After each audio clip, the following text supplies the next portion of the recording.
Paano mag-open ng account sa Philippine Stock Market at ano ang mga requirements? Ang kailangan mo pong gawin ay maghanap ka ng legit stockbrokers. Saan mo ito makikita para hindi ka maloko na kung sino man? Ito ay makikita mo sa Philippine Stock Exchange website.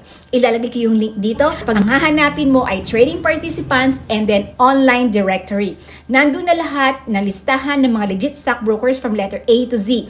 Ang mga usual requirements ay valid IDs, TIN, bank account, and of course, initial investment. Ano kung 20K, pwede na ba itong panimula sa Philippine Stock Market? Good news, pwede mo na yung panimula sa Philippine Stock Market.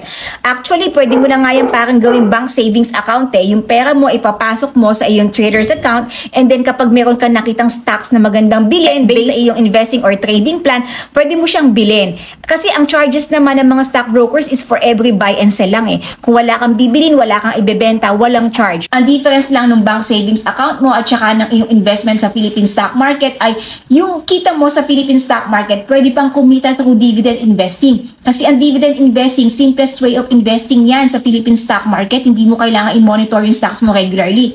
Pero kailangan mong pumili ng good stocks. Mag-open ka ng account, kung complete yung requirements mo, madali kang makakapag-open ng account sa Philippine Stock Market.